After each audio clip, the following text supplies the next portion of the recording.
Ասել, որ դուք միջին վիճակագրական կյանք եք ապրել մինչև այս պահը, երևի թե մի քիչ դժվար է։ Ինչ որ մի տարիքից սկսեցի գրել իմ ապագան։ Պերֆեկցիոնիզմը ինչքան ինքը դրական կարող է էլեմենտներ ունի իր մեջ ձեռքբերումների հաջողության իմաստով, ճիշտ այդքան էլ ծանր է այդ մարդու համար։ Դրան արանքից նայեցի, տեսա նստած կոֆե են խմում։ Թողեցի գնացի տուն, էլ երբեք չվերադարձա։ Որն է եղել ամենամեծ մարտահրավերը եւ որն է եղել ամենակարևոր ձեռքբերումը։ Մեկը կովիդն էր, մեկը պատերազմը եւ մեկը մնացած մարդիկ, որոնք մեկը հիվանդանում էին։ Ամեն ինչը կարծես թե ուղղված է այն կողմ, որ հանկարծ մեր քայլերով պացիենտներին չվնասենք։ Մենք թվացին ենք ներկրել Ռուսաստանից, Վրաստանից, կարող է մի օրում 500 հոգի մահանար։ Երիտասարդ նորավարտ բժիշկների մի զգալի տոկոս արտագաղթի ճանապարհն է ընտրում։ Բժշկականի 6-րդ կուրսի ուսանողը պետական քննությունների հետ մեկտեղ գերմաներեն է պարապել։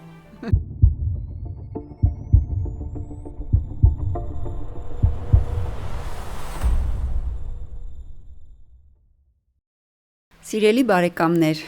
մեր հաղորդման գլխավոր գործընկերն է Կարդիոլաբ բժշկական կենտրոնը։ Կարդիոլաբը մասնագիտացված սիրտանոթային խնամքի կլինիկա է, որտեղ դուք կարող եք շատ բարձր որակով եւ արագ անցնել ձեզ անհրաժեշտ բոլոր ամբուլատոր սիրտանոթային քննությունները։ Կարդիոլաբում մեր արժեքներն են որակը, պրոֆեսիոնալիզմը եւ պացիենտակենտրոն մոտեցումը։ Բոլոր մանրամասներին կարող եք ծանոթանալ նկարագրության բաժնում։ Շնորհակալություն, որ մեզ հետ եք։ Բարի երեկո, սիրելի բարեկամներ։ Ձեզ հետ կրկին եթերում Կարդիոլաբն է եւ ես Սրտաբան Տաթևիկ Հովակիմյանը։ Ցանկանում եմ հիշեցնել, որ մենք այստեղ հավաքվել ենք, որպեսզի լինենք ավելի առողջ, ավելի գիտակից եւ սեփական առողջության վերաբերյալ որոշումները բուժաշխատողների հետ կիսող քաղաքացիներ։ Շնորհակալություն, որ մեզ հետ եք։ Եթե հավանում եք այն, ինչ անում ենք, առաջարկում եմ բաժանորդագրվել մեր ալիքին։ Իսկ այժմ փորձեմ ներկայացնել այսօրվա մեր հյուրին։ Հետաքրքիր մարդ, ով 2 անգամ առնվազն անցել է մեր երկրի համար բախտորոշ որոշումներ կայացնելու պատասխանատվության միջով։ Բարեկամներ, այսօր իմ հյուրն է Հայաստանի Հանրապետության աշխատանքի եւ սոցիալական հարցերի նախարար Արսեն Թորոսյանը։ Բարև ձեզ, պարոն Թորոսյան, շնորհակալություն, որ համաձայնեցիք իմ հյուրը լինել ձեր բազմազբաղ ռուտինի մեջ։ Եկեք սկսենք ամենասկզբից, հա, զրույցը։ Երբ փոքր էիք, այնքան ինչքան հետ գնացի տենց մարդկության սկզբից, բայց օքեյ։ Դու կարող ես նաև սապիենսին կհասնենք անպայման, բայց ես շատ ինձ հետաքրքրում է իմանալ, երբ փոքր էիք, ձեր ապագան ինչպես էիք պատկերացնում։ Իրականում դա տենց փոքր ժամանակվա հիշողությունները շատ չեն, ինչ որ դրվագային բաներ կան, ենթադրում եմ, բայց ինչ որ մի տարիքից սկսեցի գրել իմ ապագան, որ շատ մանգամ նույնիսկ կգտնեմ այդ թուղթ ու գրիչով, հա, ժուրնալները, չէ, տենց օրինակ ունեի, ասենք 2000 թվին գրել եմ, դե այդ վաղ այդքան է փոքր չէի, մի քիչ մեծ էի, բայց 2000-ականներին թե 90-ականների կեսերին տենց մի 15 տարի հետո գրել էի, ես ինչեր պիտի ունենամ, ինչ վիճակում պետքա լինեմ, այդ բաներ էլի իմ մոտ տենց ոնց որ պլանավորման մի քիչ մանիա կա, հիմա էլ կա իրականում, որը մեկ-մեկ օգնում է, մեկ-մեկ խանգարում է, որտեղ երբ որ չի ստացվում, տենց շատ վատ ես զգում։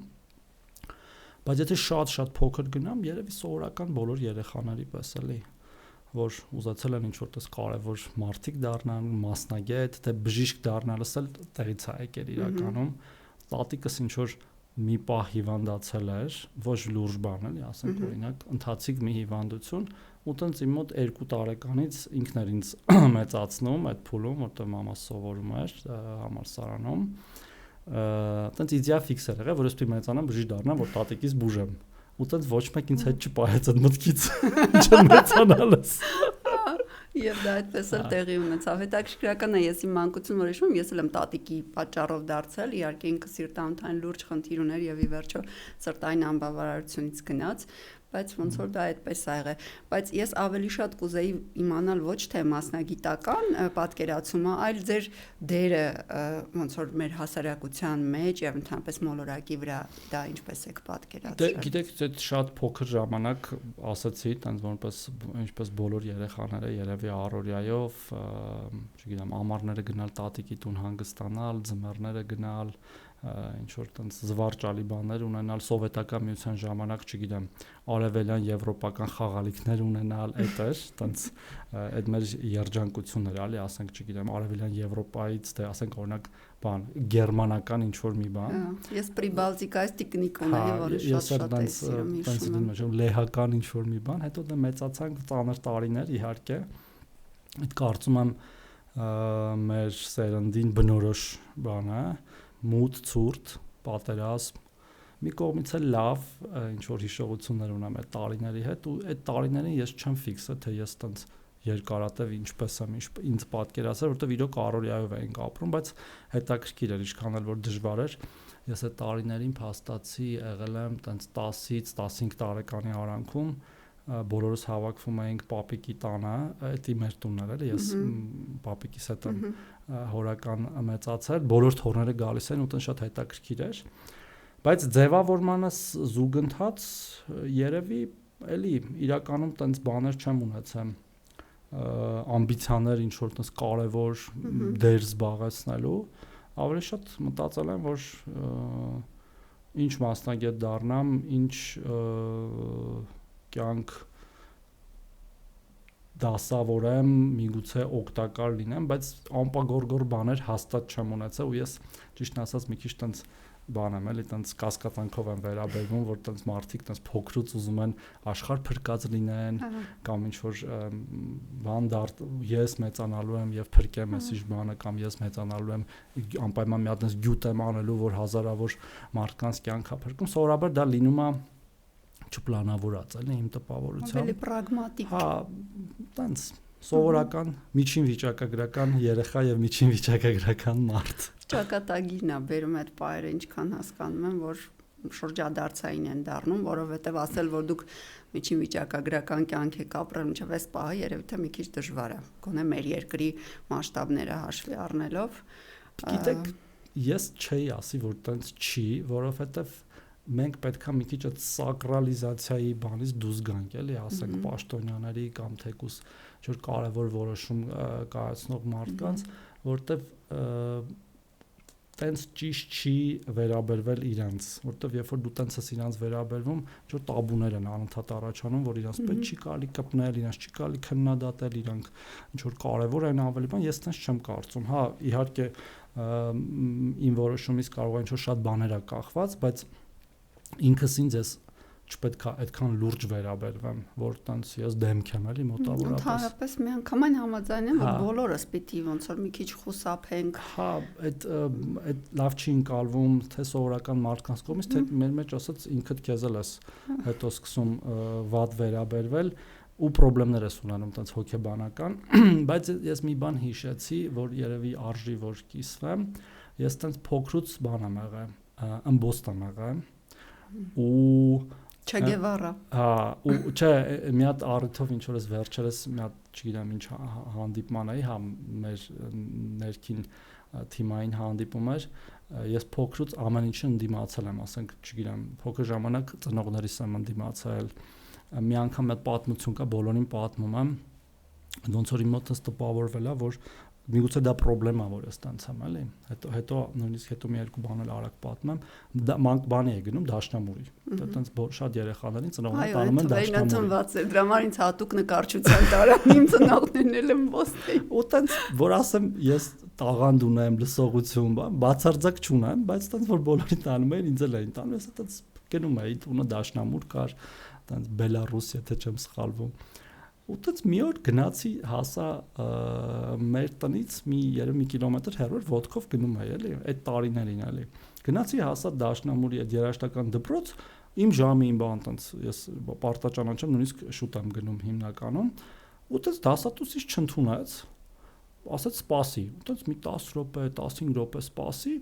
ես հետո տենց ինչ որ դրան արանքից նայեցի, տեսա նստած կոֆե են խմում։ Այսինքն իր գործը անելու, թողեցի գնացի տուն, այլ երբեք չվերադարձա։ Խնդրում էին, բան, արի, բան, ասի չէ, բացառվում է, ես չեմ պատրաստվում։ Մի անգամ էլ բան, այդ մի հատ դեպք էլ պատմեմ մեր բան, ընդհանուր բուհից, բժշկականից, էլի այդ բանով, որ այդպես հիշում եմ, դե այդ 98-ից 2004-ին եմ ես սովորել։ Ես էլ։ վատ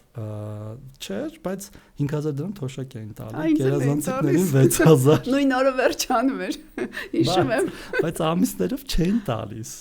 Հա։ Մի օր ռեկտորը մտավ լսարան, 200 հոգով նստած էինք։ Այտենց դե սովորաբար ոչ մեկ ձեն չի անում, ամեն ինչ լավ է, բան եւ այլն, ասենց վեր կացա, ասի երբեք տալու թոշակները, ասենց սաղվեց նայեց։ Հաջորդ օրը տվեցին եկամսվա պարտքը։ Ուտենց։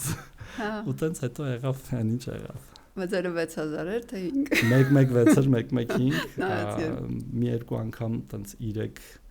3-ներ եմ ստացա, մի երկու հատ 6, դա մեր մոտ 10 բալանոց էր, հիշում եք։ Հա, բայց դա կարմիր դիպլոմ չստացվեց էլի։ Էդ էլ երևի ինչ որտեղ խոսում այդ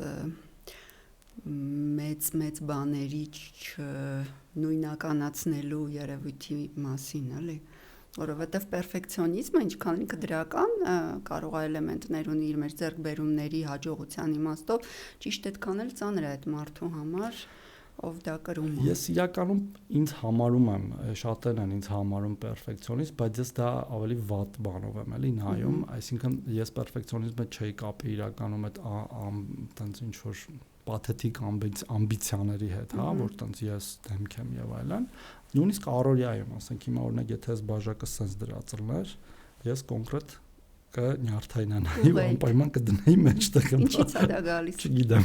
Փոքրուց երևի պետք է ինչ-որ նեյրոֆիզիոլոգիա ուղիղ ուսումնասիրել, հասկանալ։ Իսկ բժիշկ աշխատել եք ընդհանրապես, ոնց գնաց ճանապարհը համալսարանն ավարտելուց հետո։ Երբեք չեմ աշխատել ու այդ որոշումը ես կայացրել եմ մոտ 3-րդ կուրսում։ Ինչով էր դա պայմանավորված։ Բարքերով, բժշկական հանրույթում արկա, որ ես հասկացա, որ եթե ես դառնամ պարզապես բժիշկ, այդ 2000-ականների սկզբին, տենց էր 90-ականների վերջին, ես տենց մոտարպես մի 15 տարի երևի դեռ պետքա ծնողներս ինձ պահեն, մինչև կարողանամ ես ինքս ինձ պահեմ, որտեվ հիմա ավելի լիբերալ է ամեն ինչ եւ մարդիկ նաեւ կարողանում են ինքնուրույն ինքնադրսևորվել, այն ժամանակ տենց չէր։ Ու ես տենց պարզապես իմ համար որոշեցի, որ ես կլինիկական մասնագետ չեմ դառնալու, թեև բուժվակն էի սովորում, վերջի բուժվակը, ու գնացի առողջապահության կազմակերպում կառավարում, որի համար չեմ զղջում, թեև ծնողներս հաճախ ասում էին ափսոս է, 6 տարի սովորել ես, գոնե մի ասենք ձերքի ոնց ասեմ էլի արհեստ չի ճիշտ է բժշկությունը, բայց որ մի բան դու ինքդ կարողանաս անես։ Վիրաբույժ աշխատես, չգիտեմ, ժողովրդի մեջ հայտնի բան։ Դա մինչև հիմա ասում են անկեղծ ասած։ Անահիտը հեքիաթը եթե հիշում եք, այնտեղ ապրում էին, վիժիվշի էին միայն այն մարդիկ, ովքեր ինչ որ մի բան կարողանում էին անձամբ անել, այո։ Եվ այդ ժամանակ հաստատ առողջապահության կազմակերպումը սկիլ չէր համարվում, նենց ոնց այսօր է համարվում, դեռ դա որպես մասնագիտություն շատ ուշ ձևավորվեց ինձ թվում։ Իհարկե այդ բազային գիտելիքները շատ կարևոր են նաև կազմակերպչին, որովհետև նախ դու պատկերացնում ես շատ բաներ, եւ եթե կարիք լինի նաև կարող ես արագ ընթերցելով հիշել այն ինչ որ անցել ես, ընդհանուր մինչև ասենք չեմ կրեպսի ցիկլ բան եւ այլն բիոքիմիայից, բայց չեմ, այսինքն գիտակցաբար եմ դա ընտրել, որ չդառնամ բուժող բժիշկ ու որ ինձ հաճախ դիմում են, ասում են դե դու բժիշկ ես, մի հատ ինչ խորհուրդ տուր, ասում եմ լավ բժշկի համար կարամ տամ։ Արդյոք դա մի փոքր գործ է ունեցել ավելի ազատ եւ անկախ լինելու երազանքի հետ եւ անհամատեղելի է։ Ուղիղ կապ ունեցա, որտեվ ես փաստացի, ես հիմա քանի տարեկան եմ, 43, ես ավելի քան 20 տարվա աշխատանքային ստաժ ունեմ, արդեն ես 4-րդ կուրսից աշխատել եմ, փող եմ աշխատել նաև հենց 4-րդ կուրսից, ճիշտ է քիչ, այն ժամանակ առողջապահության կազմակերպում ՀԿ-ներում առողջապահական ծրագրերով, ասենք գնում էինք դասեր էինք տալիս դպրոցներում առողջ ապրելակերպ, հետո դեղատանն եմ աշխատել, գիշերային բան հերթափող, հետո արդեն որդինատուրայի հենց առաջին կուրսից միջազգային ծրագրում եմ աշխատել 2005-ից 4-ին ավարտել էի ու տանց, այսինքն հա, որտեվ ես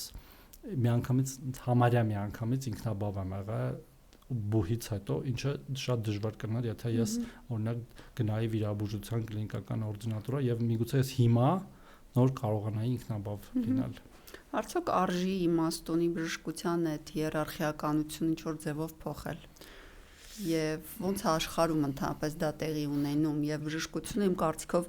այդ կոնսերվատիվիզմը հենց այնպես չի ձեռք բերել, որովհետև այն մի վնասիրը եւ բոլոր ուղեցույցները, հա, բոլորը ամեն ինչը կարծես թե ուղղված է այն կողմ, որ հանկարծ մեր քայլերով պացիենտներին չվնասենք, բայց միգուցե դա մի քիչ ավել է, քան անհրաժեշտ է անձի իսկապես կայանալու եւ մասնագետորեն։ Տեսեք, ես միանշանակ դեմ չեմ, որ բժշկությունը պահպանի իր կոնսերվատիվիզմը եւ ես չեմ պատկերացնում այլ կերպ այն, որտեղ այնուամենայնիվ այո, այդ առաջի սկզբունքն է մի վնասիր եւ դա վերաբերում է նաեւ, գիտեք, ոչ միայն կադրերի պատրաստման, այլև նոր տեխնոլոգիաների ներդրմանը, նոր դեղերի ներդրմանը, մենք գիտենք թե քանի տարի է տևում, ասենք մինչեւ նոր դեղը հասնում է դեղատնուն վաճառքի արդեն պացիենտի կողմից օգտագործելու համար սովորաբար դա 10 տարանոց ցիկլ է, նույնը տեխնոլոգիաները եւ դա հենց դրա համարավ եւ դա ամեն ինչը խիստ ռեգուլատ կարգավորվում է, չգիտեմ, ամերիկյան FDA-ով սկսած, ամեն երկրներով վերջացրած, բայց ես ակնհայտորեն կարող եմ ասել, որ Հայաստանում արդեն այդպես չի ինչ որ ինչպես եղել է մեր ուսանող ժամանակ։ Ես հիմա գիտեմ շատ երիտասարդ բժիշկներ, որոնք իրանց ասենք 30 ականներում, հա, արդեն 30-ականներում, որտեղ եթե մենք բժշկականի ցիկլը հաշվում ենք, դպրոցից հետո 18+10 տարի համարը սովորում ես, 6+ նայած քանի տարի արձինատոր, դու 28-ում, 27-28-ում նոր նույնիսկ իրավունք ունես աշխատելու, հա։ Էդ էլ թող մեր բոլոր դիտողները հասկանան, թե ինչ դժվար է բժիշկ դառնալը, երբ որ սկսում են բժիշկներին, չէ, նաև քննադատել, էլի ինչքան, այդ չեմ ասում, այդ 12 տարվա դպրոցի ուսուցումը, հա, 22 տարի սովորում են մարդիկ։ Իրանք կարողանում են արդեն նաև այս սոցիալական մեդիայի շնորհիվ, իրանց պրոմոցիայի շնորհիվ, նաև շատ բացված նոր կենտրոնների շնորհիվ, կենտրոնների տնօրինության մտածելակերպի փոփոխության շնորհիվ կարողանում են իրանք մի քիչ ավելի շուտ ինտեգրվել արդեն իրական աշխատանքի մեջ։ Նախկինում դա շատ ադաթային էր, էլի, ավանդույթային, էլի, մինչև քեզ չթողնեին, դու ինքնուրույն չես կարող։ Դու կարող ես, այո, բանը վիրաբուժի օրինակի վրա բերեմ, կարող ես վերքի այդ բացելու գործում ներդրում ունենալ եւ պահել այդ բաները, ակցիաները, որոնք բացում են, վերջում էլ մաքսիմում կարել վերքը, բայց օրինակ աղիք չես կարող կարես, որտեվ պետքա կարի ավակ վիրաբուժը, որը տեղի ամեն ինչն է եւ միգուցե, չգիտեմ, ինչ որ փուլում դա ճիշտ է եղել, բայց ես կարծում եմ, որ այդ էլ փոխվել է եւ կփոխվի, բայց իհարկե պահպանելով, որտեվ այո, այդ կարողը նաեւ պիտի կարողանա կարի։ Այստեղ իհարկե նաեւ դեր ունի, կարծում եմ, մի քիչ տրինաժորների վրա պարապելու հարցը, որը մեր ժամանակ չկար, մենք մաքսիմում ճագար էինք վիրահատում օպեր վիրաբուժության դասերին, բայց որը տենց ավելի շատ ինչ որ բազային, չգիտեմ, ծանոթություններ, ոչ թե վերջնական գմտության ձեռբերում, բայց հա, փոխվել է։ Ակնհայտորեն հիմա երիտասարդ բժիշկները կարողանում են իրենց հարցերը հոգալ, իսկ որոշ մասնագիտություններ ունի շատ լավ, օրինակ, չգիտեմ, ռեանիմատոլոգները, տենց իրանք ռուսերեն ասած նառասխվատ են, էլի։ Հա, ու շատ բարձր աշխատավարձով։ Ներզատաբաններն են շատ եւ ազատ են, այսպես ասած, ասենք նույնը չի ինչ որ օրինակ սրտի վիրաբույժը կամ նեյրոխիրուրգը իրանց մոտ կարծես թե դեռ են հին ձևերով է, տարիներ տրեյնինգ եւ ինչքան բարդ, այնքան բարդ է երևի այդ լիբերալիզացիան գնում, ազատագրումը շատ են։ Իրականում ամբողջ աշխարհում էլ տենց օրինակ Ամերիկայում շատ ավելի դժվար է նույն բան։ Այնտեղ նույնիսկ տենց մասնագիտություններ կան, որ շատ չեմ ուզում այդ բառը օգտագործեմ, բայց պիտի ասեմ կլանային են, որ օրինակ չգիտեմ, այդ օրթոպեդ տրավմատոլոգները տենց կոնկրետ մի փակ համակարգ է ու միլիոններ են աշխատում, տարեկան եկամուտը իրանց, ասենք $1.5 միլիոն, $2 միլիոն է տարեկան բժիշկ, մի հոգու պատկերացրեք էլի, ու մուտքը, ասենք բանի տեղերը, ռեզիդենտուրայի տեղերը, այնքան սահմանափակ է, որ շատ քիչ մարդ մտնի։ Ու իրանք են որոշում։ Երբեք չէի լսել ռադիոլոգների մասին, լսել էի ինվազիվ սրտաբանների մասին, լսել որպես բարձր վարձատրվող, բայց ամենաշատը օրթոպեդներն են հիմնականում, օրթոպեդ տրավմատոլոգները եւ իրանց լոբին շատ ուժեղ է Ամերիկայում, ուրոլոգներն են շատ ուժեղ, տրավմաներն էլ են շատ միգուցե։ Օրթոպեդիայի վրա է հիմնականում փողը։ Փող ծունկ փոխեն, կոնքազդրային հոտ փոխեն, ուս ավելի քիչ տենց։ Հետադարձ հայացք նետելով ձեր առողջապահության նախարար եղած տարիներին, դե դրանք շատ ծանր տարիներ էին մեր ամբողջ երկրի համար եւ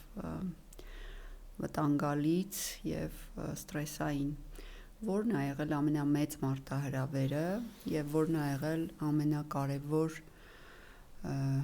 ձեռքբերումը, որ ձեր կարծիքով ստացվել է ստանալ։ Ամենակարևոր ձեռքբերումը մի քիչ ավելի դժվար կլինի ասել, բայց երևի ամենամեծ մարտահրավերը հնարավոր COVID-ն է եղել երևի համակցված պատերազմի հետ, որտեվ ըստ էության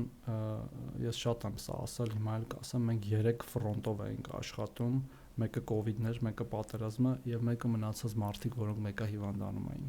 Այսինքն այն որ ասում են business as usual, հա, այսինքն գործ, որը մեկը արվում է, մեկը բոլորը սրտամկան ինֆարկտ էին ունենում, գլխուղեղի կաթված էին ունենում, չգիտեմ, այլ հիվանդություններ ու դրա հետ մեկտեղ համակարգը ստիպված էր երկու մարտահրավերի առաջ կանգնել եւ COVID-ի երկրորդ պիկը ամենաուժեղը այդ պահին հենց պատերազմի օրերին էր։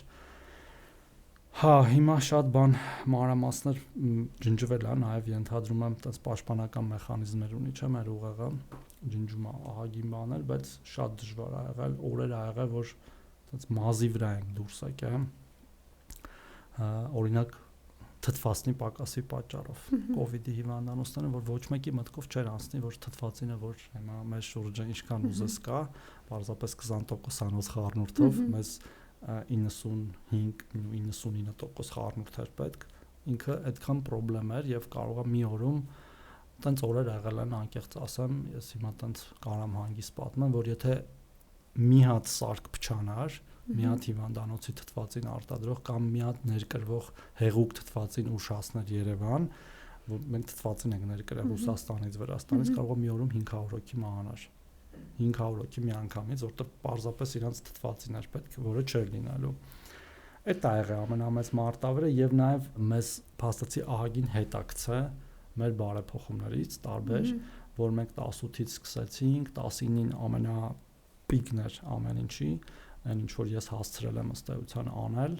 կառավարության հետ մեկտեղ իհարկե, այդ բոլոր մեծ ծրագրերը, նկատի ունեմ իմ ժամանակը, բոլորը եղել են 19 թվականին, 18-19 թվականին, դրանից հետո միայն կրիզիս մենեջմենթը ա եղել։ Իհարկե ընթացքում էլ էլի ինչ որ բաներ արվել է, բայց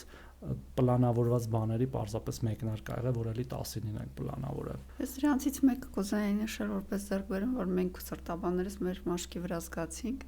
դա երկրորդ եւ առաջին խմբի հաշմանդամություն ունեցող մարդկանց պետպատվերով բուժօգնություն ստանալու իրավունքն ա եղել։ Դա մի մեծ ալիք էր պացիենտների, որոնք այլևս այն կապանքները չունեին, որպեսզի ստանան իրենց հասանելի բուժօգնությունը եւ դա անհնար է իրական չնշել։ Այդ էր պլյուս 10 մինչև 18 տարեկան երեխաները, կաթվածի ծրագիրը, որը հետո օնլայնվեց տարբեր տեղեր, շատ բաներ ա եղել, սանավիացիան, բժիշկների աշխատավարձեր բարձրացնել որոշ, բյուջե կտրուկ ավելացնել, սարքեր ձեռք բերել, բժշկական կենտրոնների վերանորոգում, COVID-ի ժամանակ հատկապես նախագծեր, որոնք հեսա շուտով կբացվեն։ Իհարկե, բան է, հիմա տենց մի քիչ չեմ ուզի շատ կենտրոնանալ, բայց այդ երկու մարտահրավերը մեզ շատ են հետ գցել, շատ։ Մենք ես կարող եմ ասել, որ մենք նոր տենց վերականգնվում ենք, էլի։ Հիմա ավելի ընթացիկ ռեժիմի մեջ ենք եւ կարողանում ենք մի քիչ երկարատև բաներ պլանավորել, թեև ինքը 1-2 տարի տևեց, բայց մեկը այդ aftershock, որ ասում են, էլի, այդ aftershock-ը շատ երկար էր։ Ինձ թվում է անհատի մակարդակում էլ ենք մենք նոր վերականգնվում այդ ամբողջ ստրեսից հետո, որովհետեւ շատ աֆեկտիվ իրավիճակ ստեղծվեց եւ մենք նաեւ պացիենտների հետ ենք դա տեսել, զգացել, ապրել, որ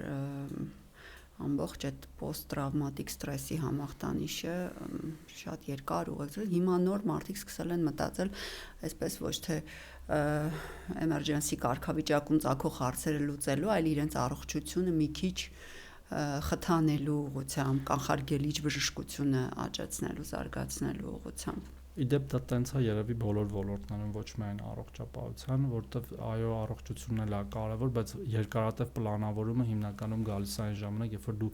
արագ լուծելու հարցեր չունես, վառվող ինչ-որ կրակներ չկա, որ պետք է արագ հագցնես, կարաս կենտրոնանաս մի քիչ երկարատև բանի վրա, ասենք 5-10 տարվա գոնե հորիզոնով։ Երկիրն էլ է տենց աշխատում։ Երբ որ կողքից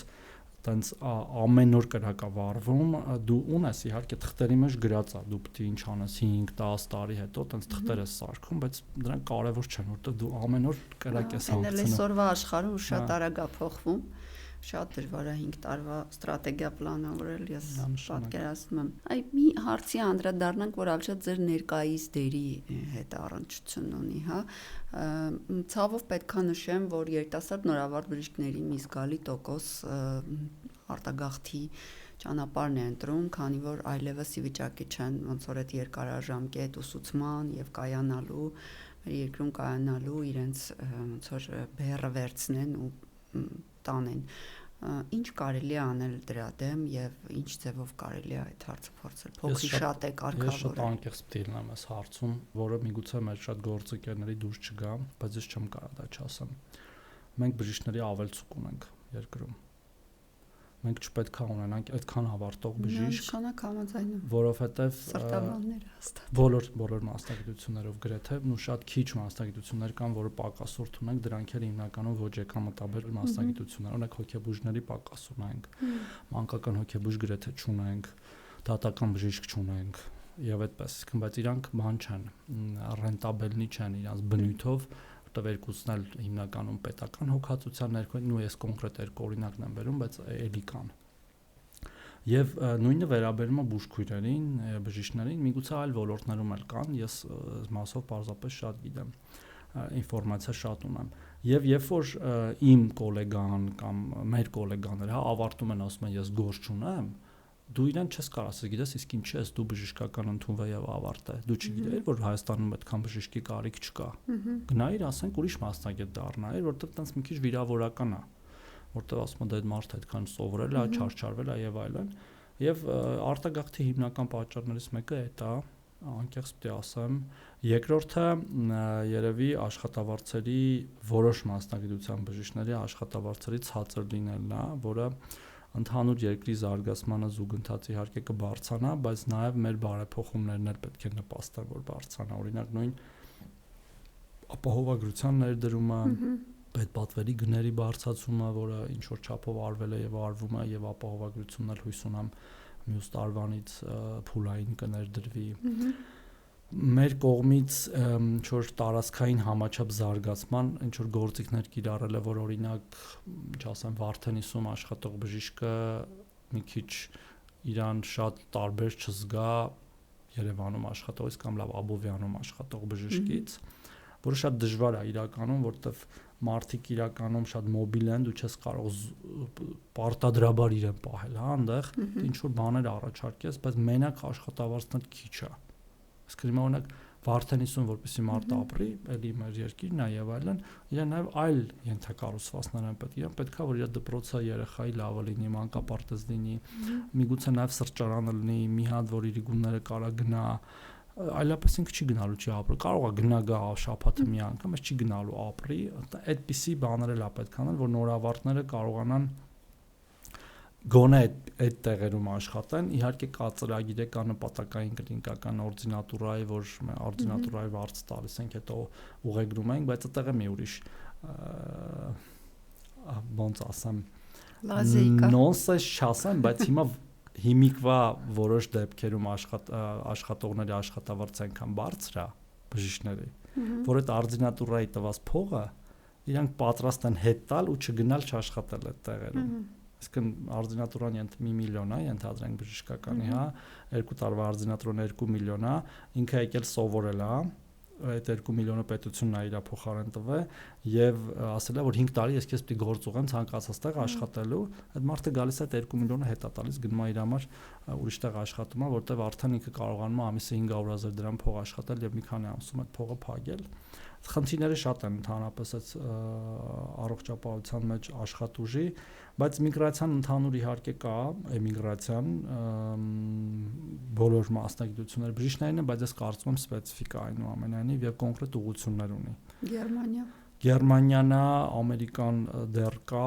Ռուսաստանն էլ ինչ որ չափով, բայց ենթադրում եմ ավելի քիչ, որտեղ Ռուսաստանը ինչ էր լավ լեզվային բարերը ավելի հեշտ էր հաղթահարել ժամանակին, հեշտ էին ընդունում, բայց հիմա կարծում եմ բան նաև Ես տենց մի հատ անեկդոտ կա, չէ, բժշկական ոլորտում, որ ասում եմ բժշկականի 6-րդ կուրսի ուսանողը պետական քննությունների հետ մեկտեղ գերմաներեն է պարապում։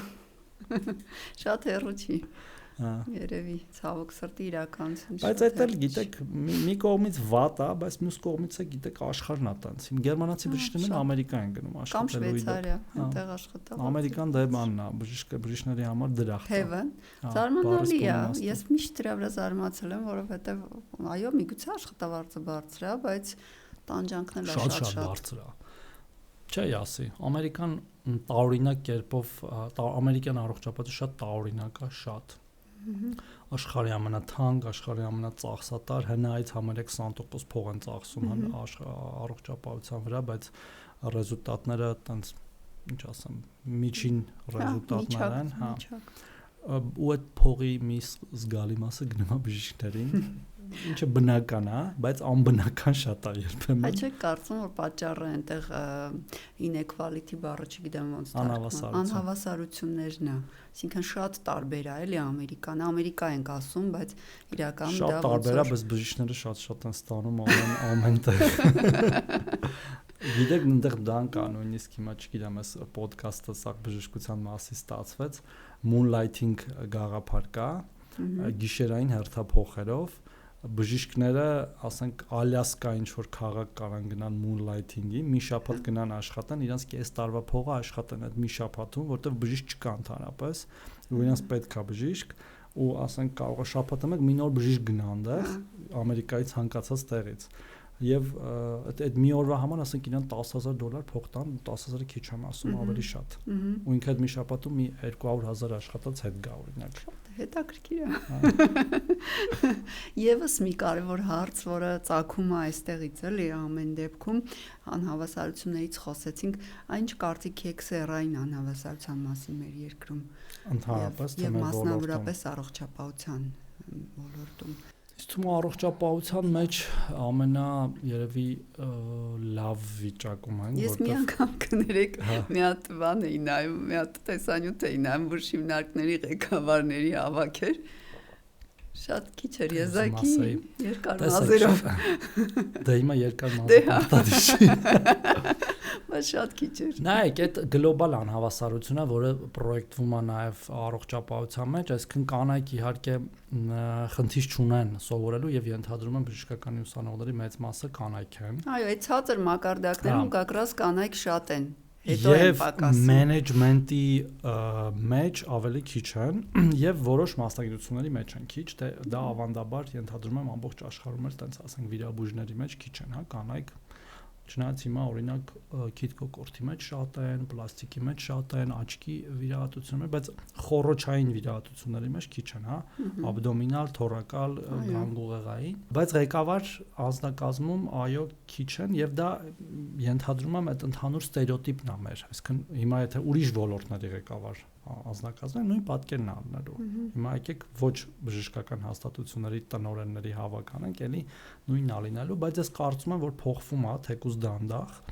որտեղ դա մշակութային ստերեոտիպ է, սոցիալական ստերեոտիպ է, որը պետք է փոխվի եւ օրինակ ես ինքս դրա ամենամեծ ջատագովներից եմ, ինքս երբ որ նշանակելու հնարավորություն ունեմ, նույնիսկ կանանց ավելի շատ եմ վստահում, քան տղամարդկանց, իրենց տարբեր եւ աշխատունակությամբ, եւ ազնվությամբ, եւ իրենց վրա աշխատելու պատրաստակամությամբ զարգանալու եւ փորձը ցույց տալու եւ կա բան, նաեւ գիտական ապացույցներ կան շատ, ես դրա մասին էլ մի քանի առիթով ասել եմ, կանանց մասնաբաժինը կոլեկտիվներում ուղիղ բերում է այդ կոլեկտիվների էֆեկտիվության բարձրացման, այսինքն եթե կա 100 հոգի, որտեղ 10 հոգի է կին ու իրանք մի թիմ են աշխատում են եւ կա մեկ ուրիշ կոլեկտիվ, որտեղ 50 հոգի է կին, այդ 50 կանանցով կոլեկտիվը ավելի էֆեկտիվ է, քան 10 կանանցով կոլեկտիվը եւ նաեւ դրանով է օրինակ պայմանավորված, որ մենք քաղաքական նույնիսկ մեր որոշումներում այդ քվոտայի ներդրումը կանանց թեկուզ արհեստականորեն տեղ տալով մենք դրթում ենք իրանց կայանալ։ Հիմա ազգային ժողովում 35-36% կին կա, ժամանակին երևի եղել է 5%, բայց դա ոչ թե վատ է, որ մենք արհեստականորեն շատ լավ է, շատ։ Ես կարծում եմ, որ նույնիսկ այդ պետք է բարձրացնենք։ Իսկ բանում արդեն նեղ ոլորտում էլ ասում եմ եւ մասնագիտությանը սպეციფიկ տենց բաներ կա։ Կանանք իրենք էլ հաճախ երևի ընտրում են թեթև մասնագիտությունները, ինչը կարծում եմ բնական է ինչ որ չափով։ Այդ իրանց ընտանեկան դերով պայմանավորված, ասենք վիրաբույժը պետք է շատ հերթապահի, ռադիոլոգը քիչ հերթապահի կամ չհերթապահի կամ թերապևտը, հա։ Էդ էլ կա, դրա դեմ ինչ որ բան պետք չի անել, բայց կան, հիմա օրինակ ես ինքս մի քանի տնօրեն գիտեմ բժշկական հիմնարկների։ Հա, դե խոսքը ընդհանուր առմամբ, հա, բայց համաձայն եմ։ C-level-ի համաձայն եմ, կա այդ ամենը, մեջ կարծես թե ցենց չեն էլ պատկերացնում որոշ դեպքերում, ցենց ուղղակի անպատկերացնում։ Բայց ես կարծում եմ, որ մեր ոլորտում այդ ստերեոտիպը ամեն դեպքում ամենաուժեղը չի։ Հա, դե ավելի քիչ է, քան Սաուդյան Արաբիան։ Չէ, մեր երկրում մեր ոլորտում։ Հա, մեր երկրում մեր ոլորտում։ Մեր ոլորտում, հա, օրինակ հաղթահարելի է։ Դե օրինակ ես հիմա կարամ մի քանի հոգու անուններ տամ, որ կանայք են եւ շատ լավն են եւ իրանք իրանցով են հասել այդ բանին, իրանց ոչ մի չի խանգարել ըստ էության։ Միգուցե մրցակցությունը ավելի դժվար է եղել վերև գնալու, այդ փոքրուց տենց է եւ դրա համար մենք պետքա խրախուսենք եւ շատ խոսանք սրա մասին ու այդ ընտանեկան բռնություն, աղջիկ երեխաների սեռով պայմանավորված աբորտներ, վերջը երևի մի 10, 20, 30 տարի հետո ամբողջությամբ լուծված կլինի այդ հարցը։ Հուսանք։ Այո, հիմա շատ կուզեի անդրադառնալ ձեր կյանքի մի ուրիշ կողմին, որը նույնպես ինձ համար շատ հետաքրքիր է, դա սպորտի հետ կապն է եւ եռամարտի սկիզբը մտնելը, որտեղից դա սկսվեց, ինչը դրթեց դրան եւ որոնք էին այն առաջին քայլերը, որոնք ոնց որ տարան ու ձեզ այդ շրջապտույտի մեջ դրեցին։ Որոշակի հանգամանքներ եւ երևի ցանկություն պատմեմ իրականում, տեսեք, ես տենց որ ասեմ շատ սպորտային եմ եղել, չէ, որ ասեմ ընդհանրապես սպորտային չեմ եղել, էդ էլ չէ։ Որ բարբերաբար եղել է, գնացել եմ, չգիտեմ, լողավազան, սպորտզալ, ասենք դպրոցական տարիքում միշտ հեծանիվ եմ քշել, առաջի դասարանից մինչև 10-րդ դասարան, 10-րդ դասարանում չգիտեմ էլ դաժե ինչի հեծանիվս ծախեցի 5000 դրամով, որտեղ գնում էի ինստիտուտ արդեն ասել ինչ հեծանիվ։ Հետո մի 7 տարի առաջ առաջի հեծանիվս առա մեծ տարիքում, մինչև էտել, հա, էլի մի ինտենսիվ սպորտի մեջ էի, այդ դահուկավազքներ, ես նաև դահուկ եմ էլի քշում շատ ինտենսիվ ձմեռները, այդ մոտ 12 տարի առաջ էր։ 7 տարի առաջ էլ հեծանիվը ավելացավ, դե բան էլի, տաք սեզոնին, բայց շատ հազվադեպ էի քշում անկեղծ։ Հետո տենց այդ հեծանիվը փոխվեց մի քիչ ավելի լավ հեծանիվի, կողքից ընկերներ խորհուրդ տվեցին, հետո այդ մեկն է փոխվեց մի քիչ ավելի լավ հեծանիվի։ Ու երբ որ սկսեցինք տենց խմբով քշել, մի ընկեր ասաց, իսկ ինչ չես ուզում անես բան, եռամարտ։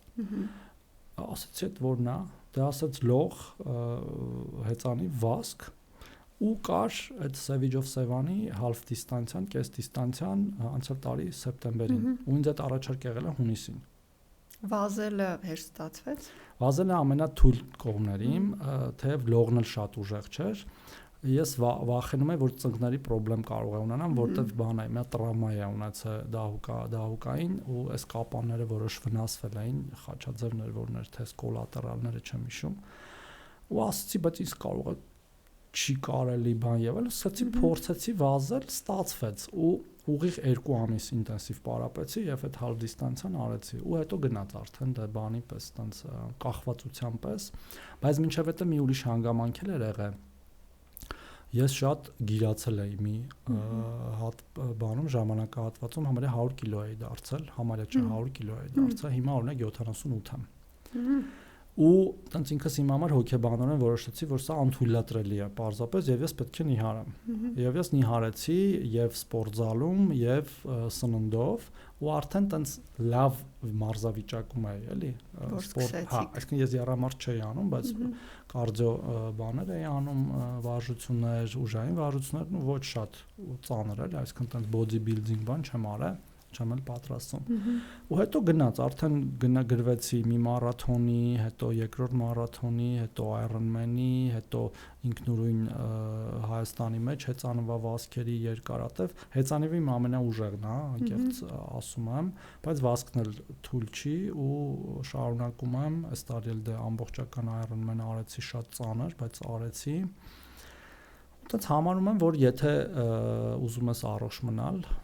ինչ որ բան պետք է անես։ Հիմա կարաս երամարտ չանես, մենակ վազես, կարաս մենակ հեծանիվ քշես, մենակ լողի գնաս, բայց փորձում եմ չկորցնել այդ տեմպը, այդ թվում էս նոր գործում, որտեղ շատ դժվար է, ու դրա համար սովորաբար 5-ից կես զարթնում եմ առավոտները, տենց 6-ից 15 սկսում եմ վազել, մոտավորապես մի կես ժամ, մի ժամ, հա, հիմնականում դրսում, բուսաբանական այգում, հիմնականում, որտեղ տանը մոտ է, կամ օրը մեջ կամ ամեն օր ու որոշ օրեր հեծանիվ, բան լողավազունը ավելի քիչ, եթե ստացվում է ոչ աշխատանքայինները երկար բաներ հեծանիվ էլի, ու փորձելու եմ պահել, թե հասկանալով ինչքան օգտակար է, թե սիրում եմ։ Բացի օգտակարը, ես ճիշտն ասած, օգտակարության համար կարելի է ուղղակի քայլել, ինձ թվում է դա բազմաթիվ այլ բենեֆիտներ ունի, առաջին հերթին հոգեբանական ամրություն ձևավորելու ճանապարհին։ Բայց պուլսը չի բարձրանում է քայլելուց շատ արագ քայլես։ Դե կարելի է երկրորդ զոնայում քայլել։ Դե արդեն վազել։ Չէ, նկատի ունեմ, դա այնց մենթալ շատ բենեֆիտներ ունի, էլի։ Ես օրինակ այդ սպորտի ժամանակ շատ ինձ լավ եմ զգում, մտածում եմ շատ,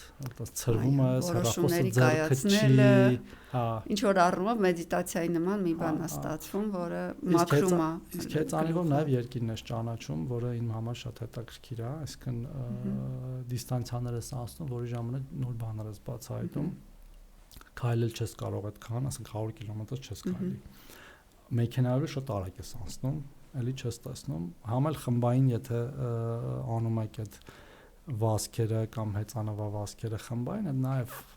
շփվել, ընկերներ, նոր հետաքրքրություններ, հա, ասում եմ, մի քիչ տենց կախվածության է նմանվում, մեկ-մեկի կողքից ասում են տենց երևի գժվել ես, որ տենց ամբողջ օրը ասենք մտածում ես հեծանիվիդ, չգիտեմ, անվադողը ինչ դնես, չգիտեմ, արգելակները ոնց փոխես, բայց հա, կատես բան։ Չէ, ինձ թվում է դա ուղղակի գերֆոկուս է գաղափարի վրա, որը իհարկե բերում է արդյունքների, բերում է հաջողության։ Հայաստանը հարմարեցված չի հեծանվա սպորտի։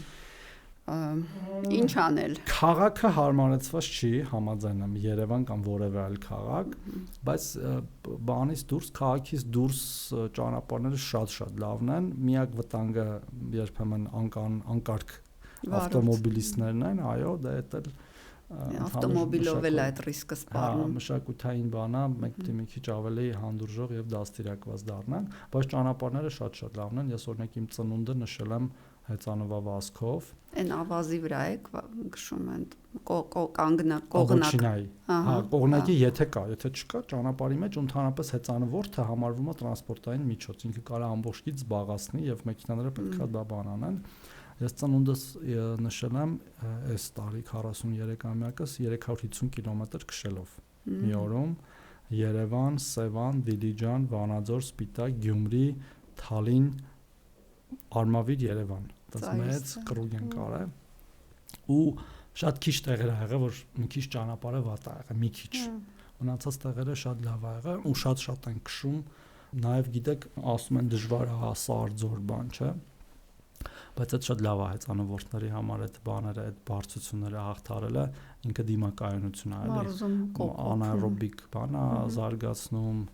այդ VO2 max-ն է բարձրացնում եւ այլն։ Ու մի հատ էլի մեծ բան են կարել Ագարակից Բագրատաշեն 3 օրում 530 թե 40 կիլոմետր, էլի տենց ֆանտաստիկ։ Հա, մենք կողքից հետևում ենք։ Ֆանտաստիկ բան։ Կողքից հետևում ենք։ Մի հետաքրքիր հետազոտություն ես կարդացի, որ կյանքի ավարտին մարդիկ ինչի մասին են ամենից շատ ափսոսում։ Եվ իհարկե հետազոտություն ինչպես միշտ բրիտանացի գիտնականներն էին արել։ Եվ ինչի։ Եվ մեծ մասը նշել էր, որ սիրելի մարդկանց հետ բավարար ժամանակ չեն հասցնում։ Այ ո՞նց է ձեզ մոտ այդ հարցը լուծվում եւ լուծվում է արդյոք եւ արդյոք դա ձեզ չի պակասում ձեր կյանքում։ Դա ամենացավոտ բանն է, ես հատկապես երեխաների մասով կասեմ, իհարկե ծնողների էլ, անկին, ամուսին հետ էլ իր հերթին, բայց երեխաներին մի քիչ ոնց որ այդ մանկությունը բաց որ թողում ես, դա իրենք մեծանում են արդեն, հա։ շատ ծանր է մեր նման այս ծանրաբեռնվածություն ունեցող մարդկանց համար եւ նույնիսկ միգուցե նաեւ աններ էլի, բայց տենց այսքան ունենք այնինչ ունենք, բայց համաձայն եմ, որ այդ շատ ցավոտ կարա լինի, երբ որ դու ինքդ քո համար կարձանագրես, որ դա քիչ ա եղել քո համար, բայց մյուս կողմից ես կարծում եմ ինքը միշտ քիչ ա լինելու։ Այսինքն ես չեմ կարծում, որ կլինի մի հոգի, որ կասի հա ես այնքան եմ շփվել իմ հարազատների հետ, որ բավարար լինել, որովհետև դա ինչ որ չափելի մի բան չի, հա։ Բայց գոնե այս սիգնալները, որ ստանում ենք այս տարիքում, մեզ դրդում է մի քիչ ավելի շատ ժամանակ անցկացնել ծնողների, որոնց պարզամեծանում են, երեխաների, որոնք էլի մեծանում են։ Կիսում եմ այդ տեսակետը իրականում, մտածում եմ էլի։ Հիմա օրինակ տղայիս ուզում եմ հեծանիվ քշել սովորացնեմ, չեմ կարող, նախ դիմադրում եմ, երկրորդն է ժամանակ չեմ գտնում, ես պետք է անեմ, որ գա իրար հետ գոնե հեծանիվ քշենք։ Իդեպ այդ շատ ինչ-որ մի իրար կպցնել է երկու սովորությունները։ Օրինակ դահուկ քշել սովորացրել եմ, եւ կինս եւ աղջիկս եւ տղաս քշում են, ու իրար հետ քշում ենք դահուկ, եւ դա ոնց որ առիթա իրար հետ ժամանակ անցկացնել, որ ընդհանուր հետաքրքրություններ կան, շատ ավելի հեշտ է։ Նույնիսկ եթե շատ զբաղված ես, գոնե ինչ որ մի պահ, եւ որ ազատ ես, ամեն մեկը մի բան չեք անում, էլի, մեկը միտեղ։ Դրա համար օրինակ ուզում եմ հեծանիվ քշել սովորացնեմ, որ գոնե գա իրար հետ հեծանիվ քշենք, այդ ընթացքում մի քիչ շփվենք։ Հա, ընդհանրապես սովորություն, եթե ուզում ես ձեռք բերել, իրան կցել մեկ այլ արդեն հաստատված սովորության հետ հայտնի փսիխոլոգիական մանևր է, հա, կարծես որը օգնում է։ Մի հատ ուրիշ հետազոտություն կարդացի, որը վերաբերվում էր հաջողության եւ երջանկության տարբերությանը։ Հաջողությունը այսօր կարծես շատ գրավիչ դոպամին արտադրող պրոդուկտ է, այսպես ասած, որը մեկից հետո մյուսին է ձգտում, մյուսից հետո մյուսին է ձգտում ու անընդհատ այդ վազքի մեջ, որ ձեռքբերումներից հետո այլ ձեռքբերումներ, մյուս ձեռքբերումից հետո մյուս ձեռքբերում, պահը գալիս, որ կարծես թե այլևս հաճույք չես ստանում։ Իսկ երջանկությունը համեմատվում էր նրա հետ, որ քո արտաքին աշխարհում քո ռեալիզացիան համապատասխանում է քո ներքին արժե համակարգի եւ այդ արժե համակարգից է բխում։ Ես վստահ եմ դուք ձեզ այդ հարցը տված կլինեք։ Այսօր արդյոք այսօրվա ձեր կյանքը ձեր ներքին արժեքների ռեալիզացիայի է բերում եւ արդյոք դուք ձեզ երջանիկ մարդ համարում եք այդ առումով։ Գիտեք, շատ բարդ հարց է, երևի շատ մարդիկ այդ հարցից փախչում են, որ չպատասխանեն այդ հարցին։ Ես դեմ չեմ լինի։ Ես էլ միգուցե դրանց շարքին եմ դասվում, որ հաճախ փախչում եմ, երջանիկ եմ ես թե չէ այդ ձեր ասած կոնտեքստում, բայց ես մոտ ուրիշ բան եմ ուզում ասել։ Ինձ թվում է երջանկությունը եւ դրա մասին շատ հետազոտողներ ու գրող խոսել են ներքին կատեգորիայի ավելի շատ եւ ընդհանրապես պայմանավորված չի արտաքին գործոններով, ամենևին պայմանավորված չի։ Դու կարաս ցանկացած իրավիճակում քեզ երջանիկ զգալ եւ հակառակը, այսինքն ցանկացած իրավիճակում դժբախտ զգալ։ Դու ինքդ պետքա որոշես արտաքին գործոնների նկատմամբ քո ռեակցիան, այսինքն դու ինչպես ես արձագանքում կամ ինչպես ես վերաբերվում այդ ամեն ինչին։ Իհարկե խոսքը չի գնում ֆիզիկական դժվարությունների մասին, որոնք քեզ ավելի դժվար են դրդում այդ որոշումները կայացնելուն, բայց առնվազն ոչ ֆիզիկական, եթե ասենք, չգիտեմ, մահվան սպառնալիքի առաջ չես կամ չգիտեմ, ծանր հիվանդության բան, թեև Վիկտոր Ֆրանկլը գրող, այո, հասել է իր այդ բանին գազային խցիկում, երբ որ ինքը հասկացել է, որ ինքը երջանիկ է, թեև ինքը կարող է հիմա մեռնի։ Եվ ես տենց եմ փորձում այդ հարցին վերաբերվել, նույնիսկ այդ արտաքին շատ արագ փոփոխվող, շատ երբեմն քո վրա պոտենցիալ ազդեցություն ունեցող գործոնների պարագայում, բայց դրա համար պետք է մեկ գոնե ժամանակ ունենաս ինքնահայացման, ինքնարեֆլեքսիայի։ Եթե ունենում ես այդ ժամանակը, որը հաճախ չես ունենում, անկեղծ պիտի ասեմ, այսինքն մի բանից թռչում ես մյուսին, այս մյուսը չավարտած է մյուսին ու ցավոք սրտի մեր գործը գրեթե միշտ տենց է, բայց պետք է գոնե քեզ ստիպես գտնես այդ ժամանակը, որ մեկ-մեկ տենց հանգստանաս, ասես, օքեյ, ես հիմա լավ եմ, կարամ շարունակեմ, որտեվ տենց նաև կվառվես այդ burnout սինդրոմ կունենաս, ամբողջությամբ կհյուծվես։ Ես կարծում եմ, որ ես ինքս առնվազն դեռ դիմանում եմ, այսպես ասենք, եւ դեռ երկար կդիմանամ, բայց համաձայն եմ այդ հաջողությունների հետ ոնց որ տենդը լինի, չէ, հաջողությունների հետևից ոնց որ ադիկտիվ է, ամերիկյան զալատայ լիխարատկան էլի, այն որ տենց բոլորը ոսկի էին փնտրում, հիմա էլ մենք ուրիշ տեսակի ոսկիներ ենք փնտրում, ու երիտասարդության մեջ հատկապես այս ոնց են ասում, իրանց G generation, հա, ես այլ, բայց հա, վերջինների մասն է խոսքը, իրանց մոտ այդ հատկապես ինձ թվում է շատ արտահայտված է լինելու. Եվ կա տենց, օրինակ ինքը իրականում նաև բան է, մենթալ առողջության լուրջ խնդրեմ է։ Հիմա շատ խոսում են դրա մասին, որ մենք ընկած այդ ամեն ինչի հետևից, այդ Facebook-ի, TikTok-ի կամ տարբեր բաներ, բայց չես կարող չանել, տենց ոնց որ ստիպված անում ես, որտեղ բոլորը անում են, կորում է մնացած ամեն ինչ, անհատականությունը, էմոցիան, անհատական կապերը մարդկանց միջև, որոնք այդ նաև երջանկության կոմպոնենտներ են, եւ տենց ամեն ինչ տենց մեխանիկական շարժումների է վերածում, որը որ ցես կանգնես ասես մի րոպե, բայց ես հիմա ինչի եմ սա անում, կարող է չկարողանաս պատասխանես այդ հարցին։ Բայց դու չես կանգնում, անդադար անում ես։ Non-stop, սենց փոքր դոզաներով դոպամին է մեր ուղեղը արտադրում, որի արդյունքում այն մեծ ձեռքբերումներին, մեծ ապրումներին շատ պատրաստ չենք լինում։ Պատրաստ չենք ու ուշադրություն չենք դարձնում։ Օրինակ, չգիտեմ, հիմա կարամ տենց տրիվիալ օրինակներ բերեմ, ընտանիքների կյանքում ինչ որ մի իրադարձություններ տեղի ունենում, դա մի մեծ տոն է, հա։